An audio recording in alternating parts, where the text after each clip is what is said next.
امروز میخواستی کاری رو شروع کنی ولی باز هم گذاشتی برای بعد. هممون این حس رو تجربه کردیم. انگیزه کافی داری، برنامه ریزی انجام شده، اما یک چیزی توی راهت میسته. سلام دوستان، امروز میخوایم 3 دلیل مخفی برای این مدل اهمال کاری که خودمون هم نمیدونیم چطور داره ما رو کنترل میکنه بررسی کنیم. 3مین دلیل از همه مهمتره. تصور کنید صبح روز دوشنبه است، ساعت 7:30 صبح، ساعت زنگ میخوره و شما بیدار میشید. میرید جلوی کمد لباس، اولین سوال اینه که چی بپوشم؟ بعد میرید سراغ گوشی، 10 پیام و ایمیل رو باید پاسخ بدید. بعدش باید برید صبحانه بخورید. میپرسید از خودتون که چای یا قهوه، نون ساده یا نون توست. میرید سر کار، جلسه پشت جلسه. هر کدومش پر از تصمیم‌های ریز و درشته. تا برمیگردید خونه، تازه یادتون میفته که باید پروژه مهمی انجام میدادید و فراموش کردید. میشینید پشت میز ولی مغزتون میگه که نه، الان نه.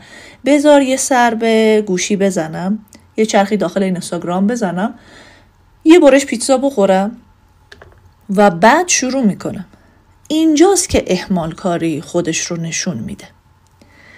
اولین دلیل مخفی که ما خیلی نمیتونیم اون رو ببینیم و حس کنیم، خستگی ذهنی ما از تصمیم گیریه. مغز ما مثل یک باتری عمل میکنه. هر تصمیم کوچیک یا بزرگی که میگیریم، یک ذره از شارژش کم میشه. وقتی از صبح تا ظهر صدها تصمیم ریز و درشت میگیری تا میرسی به کار مهم، مغزت دیگه شارژ نداره. نتیجه این میشه که اون کار رو به عقب میندازی، اهمال کاری اتفاق میفته. نه به این دلیل که تنبلی، بلکه خستگی مغزه که باعث این عقب انداختن میشه. یک روز فرض کنید که خریدهای زیادی برای خونه دارید و کارهای مربوط به خونه رو انجام دادید. شب میرسید خونه و پروژه مهمی دارید. ولی نمیرید سراغ پروژه، میرید سراغ کارهایی مثل چک کردن گوشی، دیدن یک فیلم و یا دکترهایی که توی شیفت طولانی مدت هستن. اگر به زندگی و تصمیم‌هاشون بپردازیم، می‌بینیم تصمیم‌ها رو به شکل خیلی سطحی و بی‌کیفیت، ساده‌تر و حتی گاهن اشتباه می‌گیرن، چون مغزشون از بس تصمیم گرفته خسته است، نمیتونه درست و با کیفیت و سر وقت تصمیم بگیره.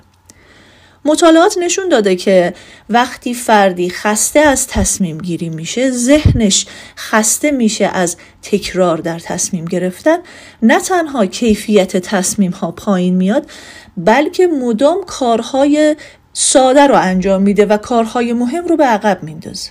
این خیلی جالبه، خیلی بررسی دقیقی هست. تصمیم‌های روزمره رو ما باید روتین کنیم، یعنی اینکه چه لباسی بپوشم، چه صبحانه‌ای بخورم، کارهای کوچیک رو خودکار باید انجام بدیم، نه اینکه انرژی برای تصمیم گیری بذاریم. تصمیم‌های مهم رو زمانی انجام بدیم که میدونیم انرژیمون سطح بالاتری داره. کارها رو به بخش‌های کوچیک تقسیم کنیم تا مغزمون بتونه راحت‌تر مدیریت کنه. با لایک ویدیو همراه ما باشید. دلیل دوم، هویت ذهنی ناهماهنگ. این یعنی چی؟ یعنی ما کاری رو انجام میدیم که با تصویر خودمون از خودمون هماهنگ باشه.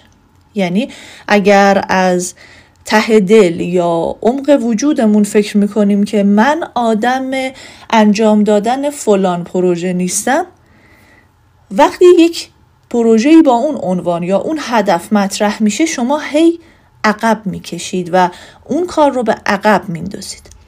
اما اگر خودتون رو یک فرد یادگیرنده بدونید، شروع میکنید و پیش میرید.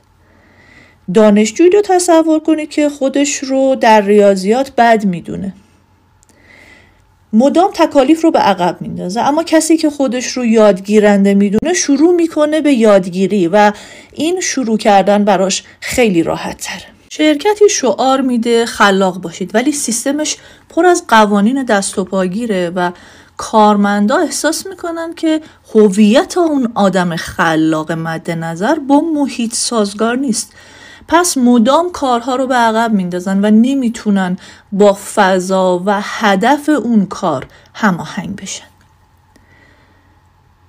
کاری با هویت ما همخوانی نداره، انگیزه پایین میاد. نظریه اهمال کاری شکل میگیره. Identity Based Motivation.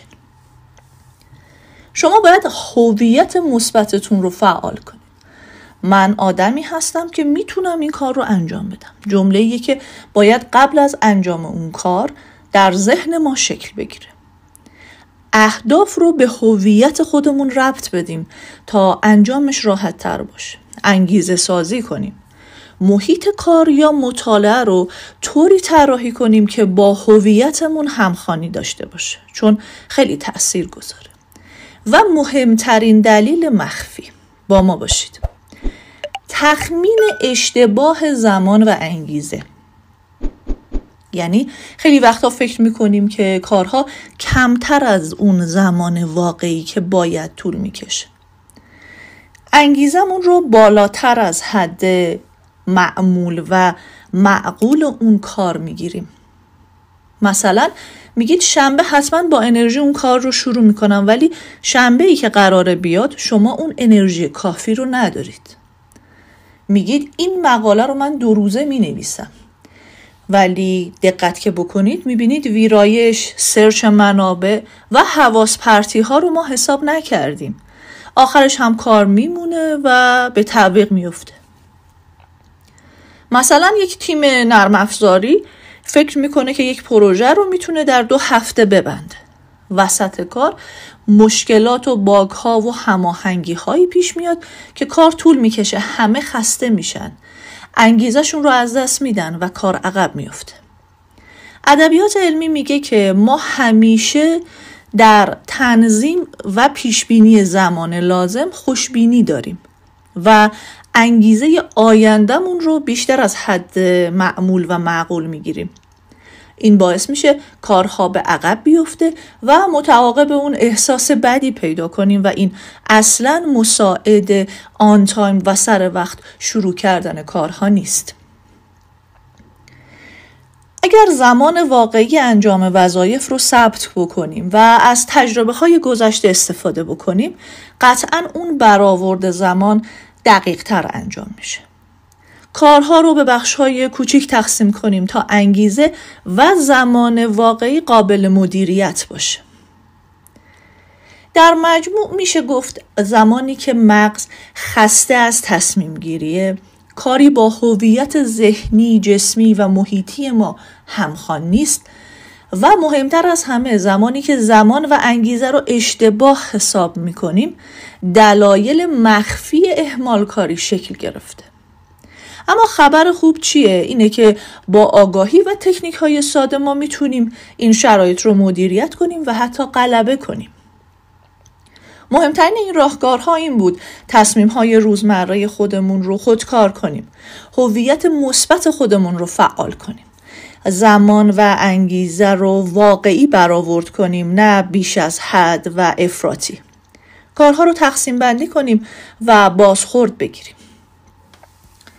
میبینیم که به مرور اهمالکاری کمرنگتر و کمرنگتر میشه و ما با انرژی و انگیزه بالاتری کارهامون رو انجام میدیم. کانال رو سابسکرایب کنید، با ما همراه باشید تا مسائل مهمی رو در راستای رشد و توسعه فردی خودمون با هم بررسی کنیم.